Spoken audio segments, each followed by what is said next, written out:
Huge win for Manchester United, for Ole Gunnar Solskjaer, for everyone and everything surrounding the club. A game that majority of people, whether Man United, Spurs, and when you think about it, Spurs don't usually beat Man United. Our record against Spurs is very good, but they came into this game confident, saying they might not win, but there's no way they're going to lose. That's what they said. A lot of Man United fans said the same thing.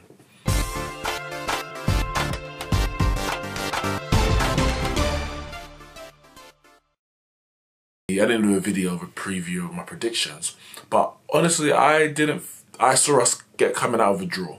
You know, similar to the Liverpool game, similar to the Arsenal game. You know, we'll get a goal, but we wouldn't be strong enough at the back to keep a clean sheet. And the game will probably, you know, Spurs will have enough to keep us at bay, and they'll settle for a point. I did think Spurs and Mourinho would have been happy with a point. But Mourinho, our old manager, come back to his previous job. And he had to take an L. He had to take an L. And it's not just an L in terms of the result, because, boy, that was more than deserved. More than deserved in terms of the result. But Spurs were dominated. We absolutely dominated. Now, the scoreline may not suggest that. Some of the statistics, and I'll bring them up in a second, and some of the statistics may not suggest that. You look at the possession. Spurs had, what, 54% possession, and we had 46%. They had 8 shots, we had 12. But when you actually, well, when you watch the game, we had 7 on target, they had 5 shots on target. If you actually watch the game, Spurs really didn't threaten us that much. Yeah, they got the goal, and there's debate about the goal, whether or not it was a handball. I think, well, it definitely hit his shoulder. I don't think it hit his arm, but because the referee didn't give it as a handball, there wasn't enough to turn it over. It has to be clear that it did hit his arm. I don't think it was clear. If the referee had given it, then it may have stood as a handball. But brilliant goal from Dele Alli to equalise. But other than that, what did Spurs actually do? David De Gea made, right at the end, there was a shot from Dele Alli. There was a chance from Son that was blocked, but he handballed it anyway, so it wouldn't have counted if it did go in. Spurs didn't really threaten us, and credit goes to Ole and credit goes to the boys. So obviously, you know, we started with a 4-3-3. No, 4-2-3-1, sorry. There's a lot of talk in the beginning what formation we're going to go with, 5 at the back, etc., etc., leaked formations, etc. Yeah, nobody knew. The only thing that was touted was that Ashley Young will start ahead of Brandon Williams, which he did. So we had David De Gea, Wan-Bissaka, Lindelof, Maguire, and Ashley Young. McTominay and Fred back as a partnership in that middle. Lingard in the number 10, Daniel James wide right, Rashford wide left, and Mason Greenwood through the middle. And just looking at it first, it was like Ollie's learned.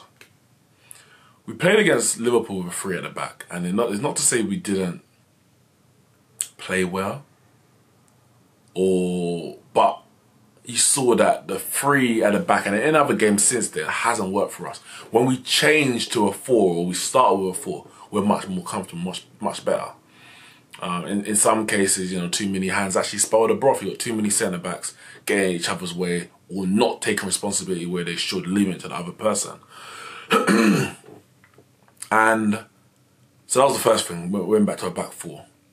You know, those question marks whether it should be Lindelof or Tuanzebe, stuck with the same, you know, the same centre-back partnership, which is important. I personally think Tuanzebe is the better centre-back than Lindelof, or definitely will go on to be much more talented in my books, and I think he will complement Maguire much more because of his pace.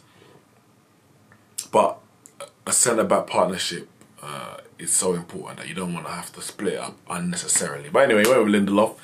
In the midfield, that's the biggest and most important aspect there. We've struggled since McTominay left. Also, since McTominay was injured, out of the side. Pereira's played a couple games in there. He's been utterly useless. He is a poor player. I don't care. He's not very good. Not Man United quality. In the Sheffield United game, Lingard came into the central midfield and he was better than Pereira in that short spell than Pereira in the whole time on the pitch. He was playing that central midfield position, and Lingard ain't a central midfielder. So thank God we got McTominay back. So important. Him and Fred.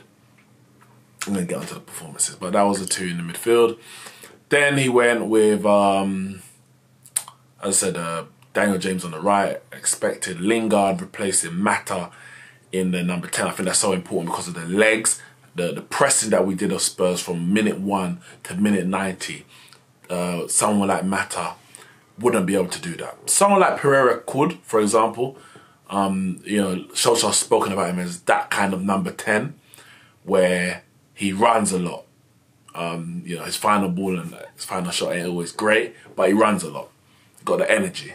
But Lingard's got that in abundance, and he was slotting into that number 10 position, and rightly so.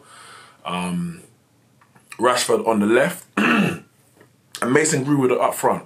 And that was so important for me because last time Martial got injured, and that's it's a big loss, Martial being out. But last time Martial got injured at the beginning of the season, he stuck with Rashford through the middle for about 8 weeks. And it could be 8 games in all competitions in that period. And he struggled so badly with so much criticism. And if you didn't realise before that, you definitely knew at that point, Rashford is not a number 9 striker. He can't play as a lone front man. He can't play with his back to goal. He's not as effective. He needs to run at his person. He needs to be facing the goal. He even needs a little bit of space to operate in. And Solskjaer's learned from that himself. He learned from his mistakes, and we were calling for Mason Greenwood in that time. And it wasn't to be. And Mason Greenwood, who's got a couple goals recently against Aston Villa and against Sheffield United. I say Aston Villa, he didn't get a goal against Aston Villa. He got a goal against... He definitely got one against Sheffield United.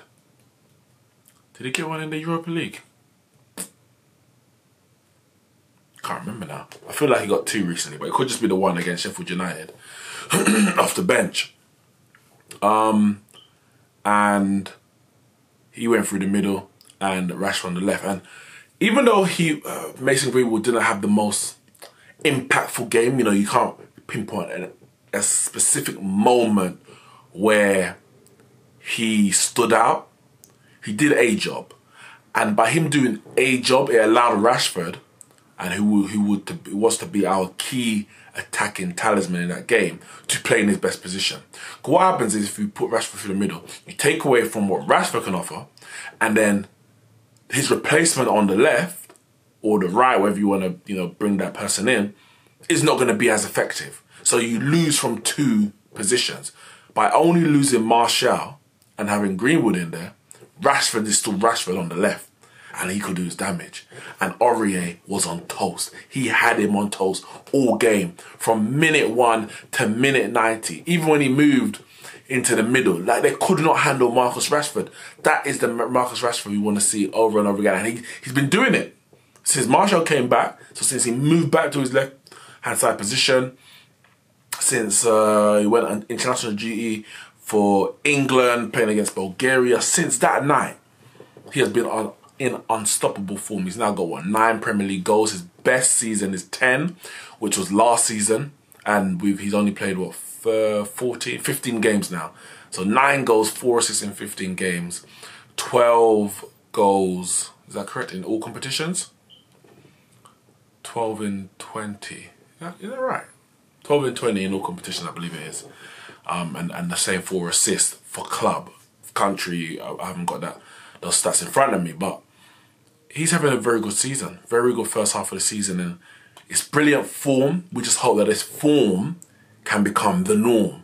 So it's no longer form. When he drops off this, it's like Rashford is out of form. Not that this is back to his expected level. This should be his level now. And I think once he gets more used to the position he's playing in, which he's doing now, the style, and get better players around him. And it's the trust that Solskjaer's put in him that other managers, Jose Mourinho, didn't have in him. One game in, one game out, off the bench, here, there. Solskjaer has trusted him from the start. At first, he put him through the middle. This season, he said, no, Rashford, Martial's my striker. But Rashford plays every single game, you know, where necessary. You know, maybe not the last Europa League game, for example. But he is Solskjaer's main guy, and he showed again today in a big game. So important. He gets compared to a lot of different strikers and players out there, and some of them may put up better numbers. But in the big game, you know Rashford's going to turn up. He does it time and time again. If nothing else, we know what he's going to do, and he's got another 2 goals today. But going from so he got his goal. Keeper should have done better. Gazzaniga. It was a powerful shot, bounced just ahead of him, but he'll be very, very disappointed. If my keeper conceded that, I'll be fuming. And we really dominated the game. We should at least be another 2-0 up. And I was saying it at that time, I said, if we don't win this game from here, it will be a travesty, because we were all over them. Rashford had a shot that was tipped onto the bar by Gazzaniga. Then he had another shot where the ball came and just stopped it dead, and then just curled it towards the far corner, and Gazzaniga tipped it around the post. We were all over them, absolutely all over them. But you just knew if we didn't take our chances, it would come back to bite us, and that's what football does at this level. And Spurs are a quality side, so even if they're not having a good game, all they need is one moment. And Dele Alli, who's been on scintillating form since Jose Mourinho's come in, he got his goal. Ball came across, it was headed clear, or attempted clear by Fred. To the back post. Serge Aurier had a shot which was saved by the feet of David De Gea, and the ball was looped up, and Dele Alli took a delightful touch inside, in between Fred and Ashley Young. Personally, I think one of them, if not both, should have done better, because they both kind of got attracted to the ball where the ball was away from goal, and they both went towards that, and Dele Alli just turned back inside. At least one of them should have remained goal side, if not both. Because if you remain goal side and you keep his back to goal, there's nothing he can do from there, apart from maybe lay it off to someone else. The moment you commit yourself to go and win that ball or push up, then you leave that space and that risk behind, and he took it brilliantly. You can't fault him there. As I said, it was checked by VAR, and they stuck with the referee's decision, and poked into the goal past David De Gea, 1-1 again. At that point, I'm thinking, not this again. We've taken leads in games, especially in the last couple of games. Can't hold on to it. Not taking our chances, and it's coming back to bite us. And here we go again. And especially because it was not too long before half time, and you're thinking this could give Spurs the impetus to now come into the game, because as I said, up to that point they weren't in this game at all. You know, they had a few, not even openings. They had progressed into the latter third of the pitch, but they really didn't deserve anything at that point. But they got the equaliser, and my fear was that the second half we wouldn't be on it like we were in the first half, because we haven't proved over 90 minutes this season that we can play at this high intensity. We have 45 minutes maximum, whether it's the first half or the second half. Usually the first half, but it's usually just 45 minutes, or we have a spell, you know, 20-minute spell where we're absolutely scintillating and it just drops off again. But we started the second half just how we started the first half, and Rashford at it again, running at Aurier. And in the end, it was actually Sissoko who came back and stepped on his foot, won the penalty, which of course was checked by VAR and upheld. And after his weight, coolly sent Gazzaniga the wrong way, started past the keeper. I think it's only our third penalty scored from about 6 or 7 taken. So the pressure on him in that moment, 1-1, with all the missed penalties that we've had this season, the controversy around penalties, a lot of pressure on that, and he took it so coolly. And really after that, I'm not going to say that was it for the game because, you know, we still created a few openings and we really should have had more. Spurs didn't do anything. Spurs may have had one shot that I can remember. Like, no, I think they had a couple that, you know, David Hay went down for, but nothing tested him. Everything was right at him. Any crosses were right at. It was so poor from Spurs, but it was so good from us. We were composed. We didn't rush. We didn't panic. To a man, there was not a man on that field that had a bad game. I tell you that. Ashley Young early on, Mora and Aurier may have got down, and you know, for pace, he's gonna get beaten more times than not. But generally, his positioning was good enough that they couldn't really, like, you know, get into the area or put in a dangerous cross. Everything was gonna pretty much be from deep. He recovered in his run to at least put pressure on any attack down the right. To a man, we were faultless. And I'm not saying everyone was perfect. No one is. But to a man, we were faultless. I couldn't have asked for anything more. I think defensively, of course, Wan-Bissaka does what Wan-Bissaka does. Lindelof was superb. Absolutely superb. I don't remember him losing a challenge, a header, a tackle. I don't remember it.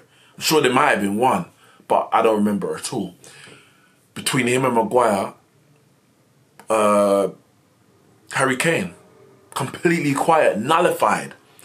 Harry Kane dropped the early on and pinged a ball down the right-hand channel for Mora. And you thought that could become a bit of a pattern. If he gets deep, creates more bodies in the midfield, who's going to pick him up? And if Mora can run at Ashley Young, it's going to be a problem. But he was nullified all game. Son had a quiet game. Then the midfield, McTominay. Or as Sophie Rico put it, dominator. He absolutely dominated that midfield. Him and Fred had the touches and the pass, and he was like a terrier, always snapping at people's feet. But when he got the ball, no panic. And he's come on in form, and he dropped off when McTominay was injured. Him and Pereira, that midfield just did not work. It was absolutely pathetic, if you ask me. Absolutely pathetic. But McTominay's back in there as a bit, you know, as the enforcer. You know, a bit of strength, a bit of bully in that midfield that you need. And he was getting the ball, and he was driving forward, and Fred was picking up and passing it off. And listen, that was one of the areas where people felt that we would be dominated. And if Pereira was there, we may well have been. We may well have. You know what? We probably would have been. Because he's so bad. But with McTominay there, Winks wasn't in the game. Sissoko, actually, where did Sissoko even play? Did he play in the midfield? Yeah, he played in the midfield. He didn't really do anything. They brought in Eriksen. Eriksen didn't do anything. Did Ndombele come on? Not sure. If he did, he didn't do nothing. We dominated that midfield. And there's not many times this season that I can say where we actually dominated the opposition's midfield. In other areas, yes, our attack was too good. Our defense, you know, did their job. But in midfield, we actually dominated them in that midfield. Comfortable. Really and truly, was actually comfortable. Brilliant midfield performance from both of them. Daniel James was decent. He had a good game. You know, nothing spectacular, but he always offered an outlet down the right. And you know, kept Vertonghen honest. Lingard, he was good. Buzzing around as per usual, picking up the positions and the ball and giving it off to, you know, the more talented players, I would say, who's on the ball, but he had a good game.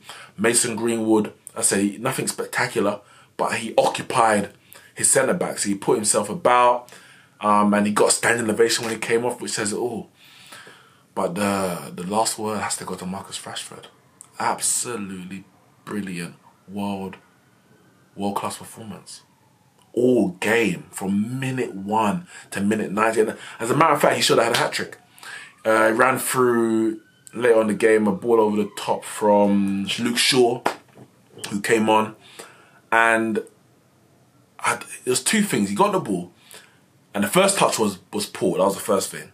But then out with the second touch, he should have just shot. From that angle, with the power that he generates and the form that he's in, he probably would have scored. But because the angle was tight and he took a touch, looked up to see if anyone had, you know, joined him in the area, which they hadn't, and then the opportunity was lost. Should have had a hat-trick. But a world-class performance from him. Brilliant, brilliant, brilliant performance. I don't have a man of the match. I got men of the match. And I have to give it to, I would say 4 of them. Lindelof, McTominay, Fred, and Marcus Rashford. The best players on that pitch by a country mile. And Solskjaer, have to say Solskjaer, well done. Another big game he's navigated and got a good result in. But can you do it in the smaller games when the teams are sitting back? And don't get it wrong, Spurs weren't expansive. They kept their back 4, apart from Mourinho, you know, they kept their back 4 as a back 4. Winks was always sitting in. They had players, but our players were just that more dangerous, and we picked up spaces and areas. We exploited any spaces that they did leave. But Spurs weren't bombing forward, even at 1-0 down, at 2-1 down. They really weren't, and not expecting. Mourinho doesn't play like that. He likes to play on the counter. They tried a lot of diagonals from Toby Alderweireld, and we dealt with all of them comfortably. While he got his tactics spot on today, have to give him credit, because when he doesn't, we criticise. So when he does, we have to give him credit. Absolutely spot on. Deserved win. I just hope that we can take this momentum, this result, this performance and this energy into the Manchester derby and put up a good showing. And you know what? I want to get a result. I want to get a good result. I'm talking about a win. I'm not going there for a draw. A draw would not be a bad result at all. Man City, a fantastic side. But I would love nothing more than a win. They're not in the title race. They're not winning it anyway. It's not a case of, we want them to win for Liverpool, this, that. You know, end of last season, it was like, well, we want to win because we want top 4. But if we don't win, well, it's going to start Liverpool in the title. They're not in the title race. We need to go there and put on a proper performance. They got a good result, yeah, against Burnley yesterday, but they're not playing brilliantly. They're scintillating best. So we got to take advantage of that. And, you know, if we put in a performance like we did today, we give ourselves every single chance. Up to 6th in the league.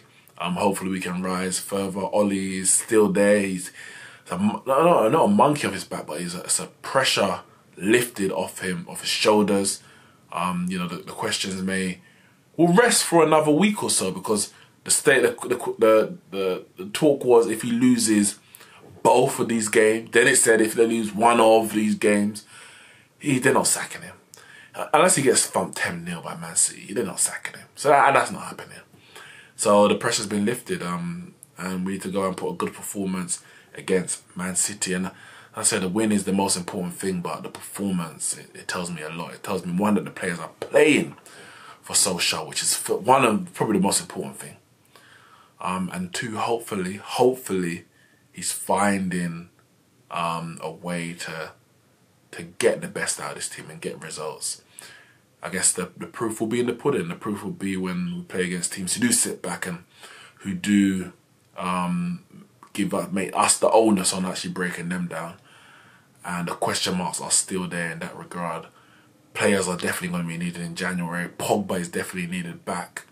But for the players that we had there today and the job they had to do today, can't fault any one of them. So congratulations to the boys.